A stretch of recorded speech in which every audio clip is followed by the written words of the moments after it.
หุ่งอยู่ว่าเจ้าเห็นอยู่เห็นอยู่เนาะเห็นแจ้งเห็นแจ้งอยู่เนาะไม่ตู้เลยแม่นี่บ่เห็นได้แจ้งปานใดเลยบ่แจ้งว่าเจ้าโดยอ๋อ บ่ได้แจ้งปานใด ธรรมดา ตาม มัวเนาะ แม่ คนเฒ่า เอานั่นลูกหากไปงานเข้ากับกำลังจำเป็น อ่ะ ไปคันว่าใกล้อะลีนี่ไปบ่ได้คันเขาว่าแบบไปใกล้ๆนี่ใครแน่ อ๋อ รถก็บ่มีย่างเอาลูกเอ้ย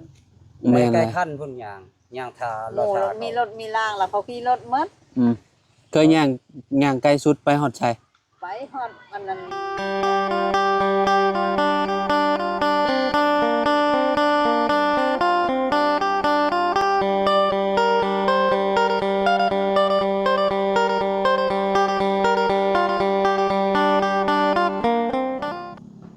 อ้าวพี่น้องเนาะเปิดภาพมาอยู่พี่เด้อบัดนี้เด้อเนาะพี่น้องอยู่ทางบ้านน้องต้นกะบ้านหลังใหม่เพิ่นพี่น้องกราบสบายดีและสวัสดี FC เบิร์สสุขูสู่คนคือเก่าคือเดิมพี่น้องเนาะเพิ่มเติมคือตอนนี้สร้างเพิ่นปูแป้นบ้านน้องต้นกะแล้วพี่น้องเนาะขึ้นโค้งได้หลายเติบแล้วพี่น้องเนาะพี่ทางน้องเนาะสบายดีบักล่ะเนาะขออนุญาตแน่เนาะสร้างมาจากคนเลยนะครับสร้างมา มื้อนี้นึง มื้อนี้หนึง โดย โอ้ซื้อมาสลายเลยเอ้าโดยเอาฝากให้สร้าง โดย เจ้ากินน้ำร้อนเจ้าก็ได้ โดย M100เอาให้เพิ่นก็ได้ M100น่ะเจ้าน่ะกินสปอนเซอร์เอาอย่านอนบ่หลับเด้เจ้ากิน บันส่วนสร้างสบายดีเด้อโดย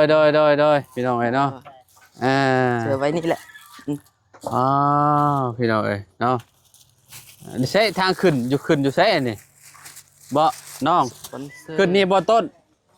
กล้าขึ้นนี่บ่ โดย นี่ได้ขึ้นมองนี่นะอันนี้โอ้ ขึ้นได้เลยนี่ ใช้ขึ้นไปเบิ่งอยู่เทิงก่อนซะ ไป พี่น้องเอ้ยเนาะโอ้ ตก พี่น้องเอ้ยอึ๊บโอ้กำลังสิกินข้าวบ่นี่ต้มไข่พี่น้องเอ้ยเนาะพี่น้องเอ้ยพ่อบ่ระบบแปลนปูนี่ยังบ่พอบ่ ยัง ยังบ่พออยู่ยังได้ว่า4-5แผ่นประมาณนั้น 4-5แผ่นบ่พอ4-5แผ่นเนาะไม้โค้งอิหยังก็เรียบร้อยเบิดแล้วบ่มาครบแล้วบ่ ก็ยังบ่พอแล้วแต่มันมีอยู่ตัวนี้จะเฮ็ดใหม่ข้าวชื่อแต่มันคดนะเฮ็ดแล้วก็ใช้บ่ได้ยังสีโต้ซื่อ อ๋อ ๆไม่มันคดอันนี้ก็มันคดคือกันแต่ต่อเอานั่นนี่แหละเห็นตัดสั้นๆแต่ได้อยู่ได้เงาก็บ่ได้เอาไม้คดลายนี่ เพราะว่าไม้มันเป็นไม้ใหม่เด้แต่มันตากแดดแล้วมันก็งอ นะ บ่เพิ่งเพิ่นสั่งมาให้ใหม่อยู่บ่สั่งบ่ต้นกะ โดยมื้อนี้แหละไม่เข้า อ๋อคนส่งไม้สิมาส่งมื้อนี้ โดย อืมบันไดอยู่หมองหันเนาะ แม่น พี่น้องอยู่หมองนี้เนาะทางขึ้นนี่อยู่หมองนี้เลยจ้างมาผู้เดียวมื้อนี้เนาะผู้หนึงคิดบ่อ๋อวันอาทิตย์หยุดเนาะ โดยแม่นแหละ ตู้เจ้าก็เข้าบ่ แม่น เข้าบ่ซอง แม่นประตูบ่ได้เข้า เจ้าเด้ เข้า เจ้าก็ไปมาเลย ฮะ เจ้าก็ไปมาคือกัน แม่น โบสถ์อยู่ใช่โบสถ์ อยู่พุ่น ใช่ คนทางอยู่พุ่นเห็นอยู่แบบว่าเพื่อนแบบว่าใหญ่ๆเพื่อนใหญ่ๆที่มีกางเขนไม้กางเขน โอ้ข้ามฝากทางไปฝั่งนั่นบ่ โดย เห็นอยู่สาอยู่ตรงหม่องหลังใหญ่มหันเนาะ โดย เวลามายามวันอาทิตย์น่ะเห็นกับเจ้าแบบเห็นเต็มอยู่ดอกอยู่ในหันน่ะ แม่น คือหมู่บ้านนี่บางคนก็เข้าบางคนก็บ่เข้าเนาะคืออ้ายจะบ่ได้เข้าบ่อ้ายเราบ่ได้เข้าพี่น้องเอ้ยเนาะคือเจ้านี่ไปทุกวันอาทิตย์แม่นบ่ แม่น ไปรวมกันเบิดเลยบอกกับผู้ใหญ่นี่คือแบบเด็กน้อยไปต่างหาก อืม ไปหมดเลยไปหมดเลยแต่ว่าถ้ายามรวมนี่ต่างหาก รวมแต่เด็กน้อยผู้ใหญ่แต่ผู้ใหญ่บ่ โดย อืม ให้แบบว่าให้ผู้ใหญ่รวมให้เด็กน้อยรวมก่อนและ อืม ได้ประมาณชั่วโมงผู้ใหญ่9 โมงวันนั้นแหละถึง อ๋อ ผู้ใหญ่ แล้วก็ผู้ใหญ่เข้าใหม่ โดย เข้าคนละเทื่อเนาะ โดย โอ้เฉลิมฉลองแล้วบ่คิดมา เริ่มแล้ว แล้วแหละ แม่น อ้าวแล้วตั้งแต่มื้อใดน่ะเนาะ วันที่ แต่วันที่15พุ่น 15แม่น อ๋อ ตี15ชั่วโมงเลย เอาอ้ายคิดว่าวันที่20 25บ่แม่นบ่เพิ่นสิเฉลิมฉลองก่อนบ่ เฉลิมฉลองก่อนเพราะว่าวันที่25ก็มีก็บ่ฮู้คือกันเพราะว่ายังบ่ได้เบิ่งตารางเพราะว่ามันมีอยู่ตารางโบสถ์ มันมี อ่า บ้านคนละบ้านคนแบบว่าแบ่งกัน อืม วันที่แบบนั้น อ๋อก็คือแบบจะหมดว่าบ้านเจ้าวันที่16บัดนี้เนาะ แม่น แต่ว่าบ้านอื่นก็ต้องวันที่10 18 19ไปแบบนี้แม่นบ่ แม่น แบ แม่ บ น นั้นเนาะ โดย แล้วก็อ่าวันที่25พี่น้องวันที่25แล้วเพิ่นสิจัดวันคริสต์มาสพี่น้องเอ้ยเนาะก็บ่โดนได้นี่เนาะประมาณมื้อนี้วันที่เท่าใดแล้วบ่นี่21แหละ21 22 23 24 25พี่น้องเอ้ยเนาะปีใหม่จักหน่อยพี่น้องเอ้ยเนาะทางน้องต้นกล้าก็เข้าคือกันเนาะคิดว่าบ่ได้เข้าซะดอก ผู้เข้าเลย แสดงว่าวันอาทิตย์นี่บ่ได้ไปใช้นี่เนาะ แม่นไปใส่บ่ได้ ต้องอยู่เฮือนเนาะ แม่น อันนั้นสมมุติว่าเฮาเฮ็ดเวียกเฮ็ดงานแบบจับไม้จับตอกซะเพิ่นนี่ก็ได้อยู่แล้วว่าบ่ได้เป็นหยังติ แบบว่าก็ได้อยู่หน่อยหนึงแบบว่าแบบนั้น ถ้าแบบว่าเจ็บเอาแบบว่าของหนักของหยังบ่ได้แหละ ต้องหยุดก่อน หยุดก่อน โอ้แบบนั้นเนาะเ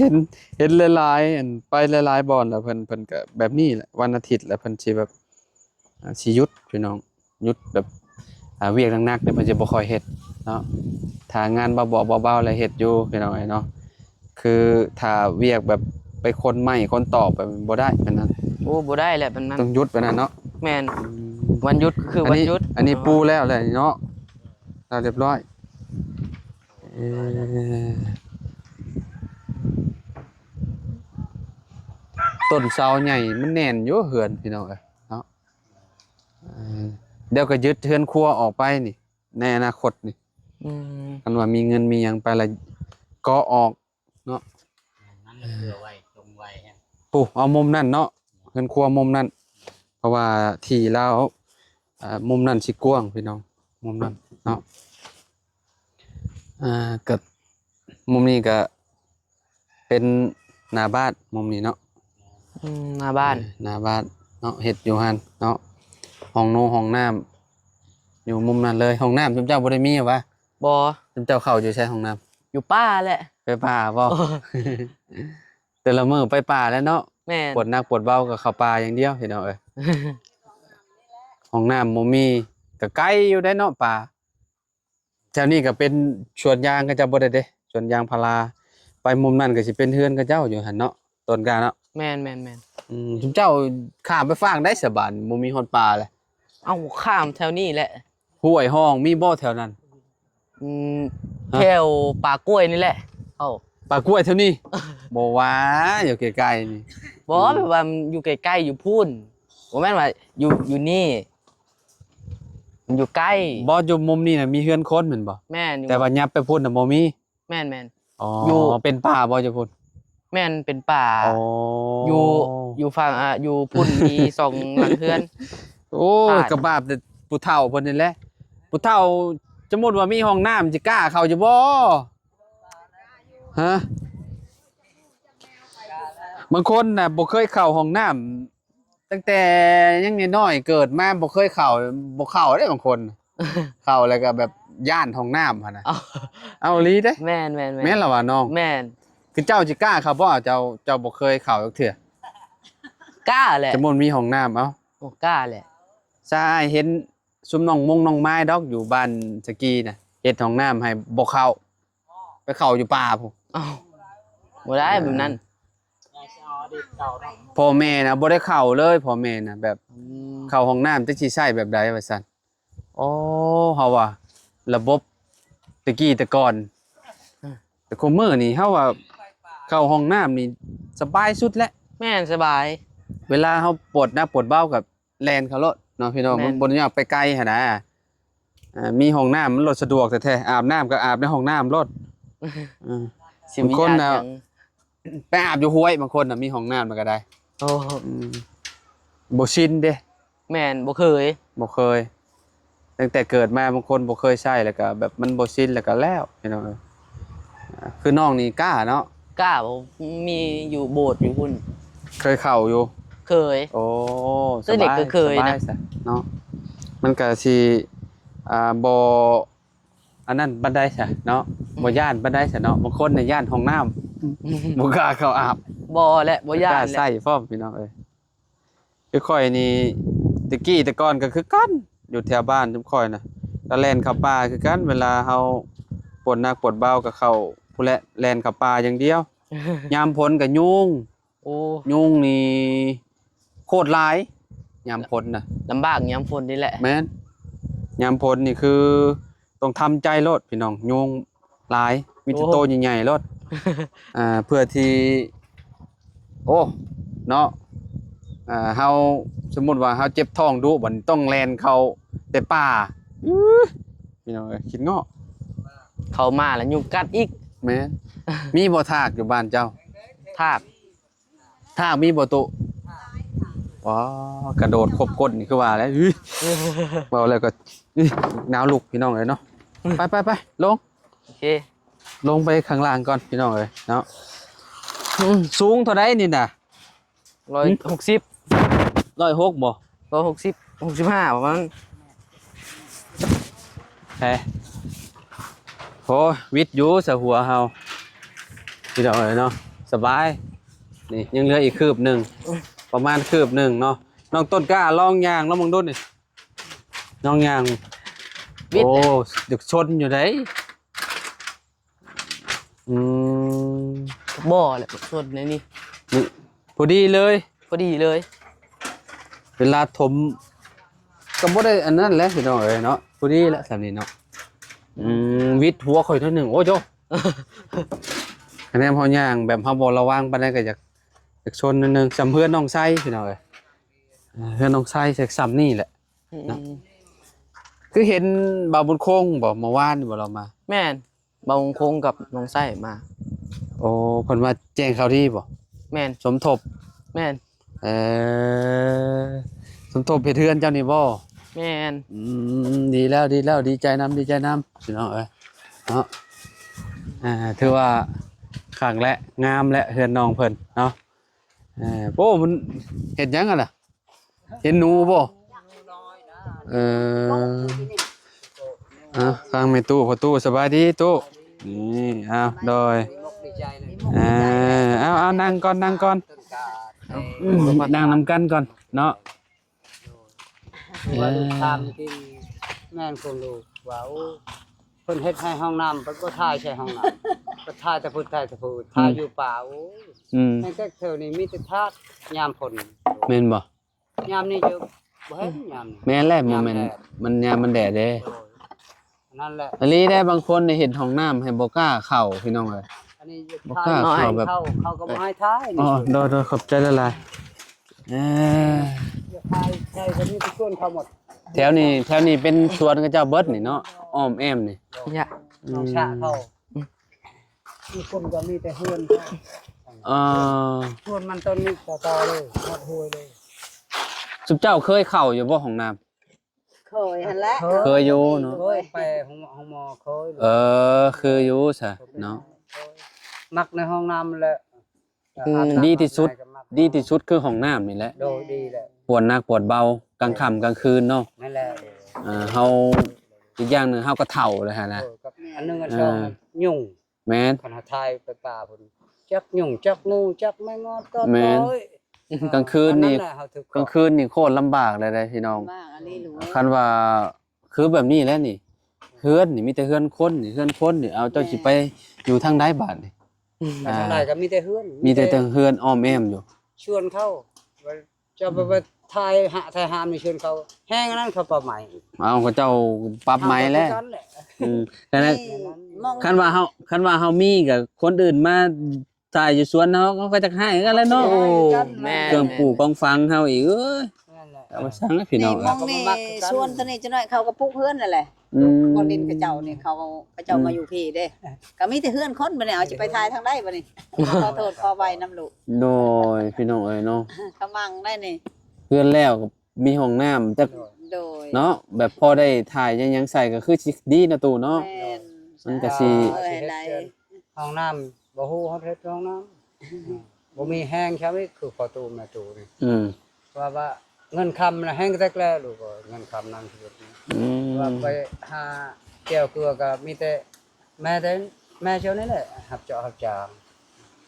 พอ เจ้าเห็นหุ่งอยู่ว่าเจ้า เห็นอยู่ เห็นอยู่เนาะ เห็นแจ้ง เห็นแจ้งอยู่เนาะไม่ตู้เลย แม่นี่บ่ เห็ ได้ นคือ แจ้งปานใดเลย บ่แจ้งว่าเจ้า โดย อ๋อ บ่ได้แจ้งปานใด ธรรมดา ตามมัวเนาะ แม่ คนเฒ่า อืม เอานั่นลูกหากไปงานเข้ากับ ไป กำ ได้ ลังจำเป็น อ่ะ ไปคันว่าใกล้อลีนี่ไปบ่ได้คันเขาว่าแบบไปใกล้ๆนี่ใครแน่ อ๋อ รถก็บ่มียางเอาลูกเอ้ย แม่น ใก เล ล้ ย ขั้นพุ่นยางทา หมู่รถมีรถมีรางแล้วเขาขี่รถหมด อืมเคยย่างไกลสุดไปฮอดชัย ไปฮอดอันนั้นมองได้ช่องลักนี่ยางได้อยู่3หลักนี่ยางได้อยู่ โอ้ ใกล้ สาม น้ำ ลักก็ถือ3ลักก็ถือว่าไกลอยู่เด้ ใกล้อลีแหละ อืม เขาไปฮอดชวนเขาเฮ็ดงานแล้วเขาเฮ็ดแล้วแม่จังฮอด อ๋อ มองตัวยางเข้ารถนั่นเด้อืม ตัวเคยบ่ย่างไปบ้านดง โอ้ บ่ได้ย่างไปคนบ้านดงนะบ้านดงใหญ่นะ เสยโปนเด้อ สิโปนก็บ่เคยย่างบ่เคยไปใช่เลยอยู่ เอาบ่เคยไปบ่เสยโปน ไป บ่เคยไปก็คันไป แค่นี้ไปทางรถ โดย อืม สองแถวคนนะ ตะกี้รถสองแถวนี่รถสองแถวมันน้อยหนักอย่างใดแล้วแม่ บ่ค่อยมีแล้วของรถสองแถว โดย มีแต่เขาหับเครื่องเรียน ตะกี้นั่นมีรถสองแถวนะโอ้ยแม่สิไปขายผักขายหญ้าไปอยู่ อืมโอ้ฝักเจ้างามเด้อเนาะตัวเนาะ โดยอันนี้แหละไป งามเอง ต้นการนั่นแหละไปนำไปขายก็ได้ เออให้หลานไปนำเนาะ โดย โอ้พี่น้องมาบัดนี้เขียวใหญ่บ่แล้วผักก่อนเนาะตอนนั้นโอ้แต่โดนแหละเนาะเฮาบ่ได้เข้ามาเนาะ แม่นมาตอนนั้นน้อย น้อยๆหนึงเก็บขายอยู่บ่ บ่ ก็ กินน่ะ เอ ผู้ อ เฮ็ดเรือนเฮ็ดชานนี่ก็ให้ เฮ็ดกิน ใส่บ้านนะเขามาขอก็ให้เขากินพอปันกันกินคนละน้อยนั่นแหละดูก่อน ไผคือคนแถวบ้านขอก็ให้เพิ่นกินเนาะ โดย โดย บางคนเพิ่นบ่ได้ปลูกเพิ่นมาขอใส่ใส่แจ่วใส่หยัง แม่ ใส่อันอิหยังก็แล้วแต่แหละพี่น้องเอ้ยมาขอนำกันนี่แหละบ้านเฮานี่สิขอกันได้อยู่ แม่ บ่ยากดอกพี่น้องเอ้ยเนาะเออ จุมเจ้ากินข้าวแล้วเหรอบ่ กินแล้ว กินแล้วมาแต่ราชการ ไปโบสถ์มาบ่ โดย อ๋อบ่แรงไปไหมบ่ บ่ได้ไปมื้อแลง โอ้ไปจักรอบไปแต่ตอนเช้านี่บ่ ไปแต่ตอนเช้าและเพนเขาเลิกแล้ว มื้อใดไปสองเทื่อ บ่ได้ไปสอง ๆเมื่อ ฮะ วันเสาร์ มื้อวันเช้าไปสองเทื่อบ่ ตอนค่ำมันน่ะ ตอนค่ำวันพฤหัส 6โมงวันพฤหัสก็ไปตอนค่ำวันอาทิตย์แล้วไปตอนเช้า อ๋ออาทิตย์หนึงนี่ไปอยู่3มื้อบ่มีวันพฤหัส โดย กับวันเสาร์ โดย แล้ววันอาทิตย์ แม่น อ๋อไปอยู่3มื้อเนาะพี่น้องจุมเจ้าเข้าแต่โดนแล้วบ่ เขาตอนนั้นนี่ เสาร์น้ำ นี่เป็นไข่นี่เช้านำนี่เป็นไข่ชุด อ๋อตะกี้ตะกอนครับบ่ต้นละป่วยนักๆครับบ่ โด สาม ย ปีนี่แหละ เขายันเพิ่น ส ป่ อ วย ง นั่นแหละเขา สองปี เราก็เข้าบ่ลูกเจ้า เขา เขาคือกันเนาะ หมดสองผัวเมีย ตอนนั้นฟ้าเราป่วยหนักลิตอนนั้นเนาะ โดย คิดว่าเราสิบ่รอดพุ่นแหละพี่น้อง พรนี่แหละโอ้ยพรนำไทยลูกนี่แหละ อ๋อ คน ก็เป็นคนย้อนลูกย้อนหลาน จนหายดีแล้วก็ได้พี่น้องเอ้ยเนาะ พอจนหายคู่ เข้ามาตอนนั้นก็บ่เตียงจนว่าโอ้เราสิรอดได้บ่พี่น้องเอ้ยเนาะ ไผก็บ่รอดไผเว้าก็บ่รอด บัดมารอบใหม่เพิ่นว่าเอ้าดีแหละพี่น้องเอ้ยดีแล้วเนาะบุญเรายังอันนั้นพี่น้องยังมีเนาะตอนนั้นมาก็คือว่าปอจนว่าโอ้ยตนเราเด้จะจอยเหลือแต่กระดูกตอนน่ะพี่น้องเอ้ยเนาะ เจ้า วันนี้ คิดว่ารอดเนี่ยได้ลูกเอ้ยมาแต่หงมอสิโปนหงมอสิโปนว่าเจ้าได้ยังเฮอมันกินรถเด้อไม่เท่าเด้อว่ามันเป็นตับแข็งเอาบ่ได้เขาว่ามา เป็นมะเร็ง อืม นั่นแน่ มาแลวแม่นี่คิดว่าไปหาหักไม้เขา อืม แล้วไปหาพ่อยันนี่แหละไปหาหักไม้เขาเลยเขาให้กินมื้อเช้ารถแบบลงสาธุ อืม มีบุญนำลูกนั่นน่ะนั่นจะ ตอนนี้ก็ เลย เก่งเฮงดีแล้วเนาะ โดย นี่ฮันนี่ ลูกเราจะคนแล้วนี่ สองคือเก่าเนาะ แล้ว อ๋อดีแล้วจะบ่เอาเพิ่ม ว้าวอีก บ่เอาบ่ไว้แบบนั้นน่ะ เลี้ยงบ่ไหว้ เฮาบ่ฮู้อนาคตเฮาเป็นแบบใดเนาะมี2คนก็ถือว่าแบบพอแล้วเนาะมีหลายกับเมื่อยเลี้ยงลูกเลี้ยงเต้าพี่น้องเอ้ยบ่แม่นเว้าดอกเนาะบางคนน่ะมีลูกหลายๆก็บางทีบ่ได้เลี้ยงพ่อแม่ก็มีได้พี่น้องเอ้ยเนาะแบบเฮาบ่ได้ไปคาดหวังอิหยังหลายดอกกับลูกกับเต้านะเฮาก็มีอยู่2คนเฮา โอ้ยหลายสองคนอยู่กัน สอง ผู้ ค ชาย น หมดบ่ ผู้หญิงเบิดลูกเฮา โอ้ อืมคนหนึงหาก็3 ปีหนึง ได้เคยแล้วอะไร คือบ่ไหว้ดอกเว้ย เอ้ยจักสิได้หรือบ่ตู้เอ้ยอันคนคุมื้อนี่นะ แม่ เอาบ่ได้ไปหวังอิหยังหลายดอกเขาแค่แบบเลี้ยงกับเจ้าใหญ่กับเจ้าดูแลตัวเองกุ้มกับพ่อแหละ อืมบ่ยอกอยู่ลูกประตูนี่ก็กันแล้ว แม่นบ่ตู้ ได้เงินบ่ได้ครับ อืม เฮ็ดก็ยังบ่ทันแล้ว อืม ก็เฮ็ดได้ให้เขาอยู่ดี ก็แนมกับเจ้าอยู่นํกันแบบว่าบ่ผิดเถียงกันนี่เฮาก็ถือว่าโอเคแหละนะตู้เอ้ยเนาะ ดีน้ำ อืมเอามาแล้วบ่เป็นครอบเป็นครัวก็คือว่าแหละพี่น้องพ่อแม่เพิ่นก็สิคิดหนักอีกนั่นน่ะก็ได้ นะ อันนี้มาแบบเป็นครอบเป็นครัวเพิ่นก็ถึงว่าสิบ่ได้แต่งงานกันก็บ่เป็นหยังพี่น้องเอ้ยเนาะนาตู้เนาะ แม่ โอ้ฮ้อนเลยบาดนี้เนาะเว้ากันไปกันมาเนาะโอ้ยพี่น้องเอ้ยเนาะไปแล้วเฮาก็สิไปเข้าไปบ้านอันนี้ก่อนบ้านเก่งทองก่อนตู้เอ้ย โดย เนาะเข้าไปหาน้องบุตรเพิ่นก่อนพี่น้องเอ้ยเนาะไปพุ่นแหละไปเบิ่ง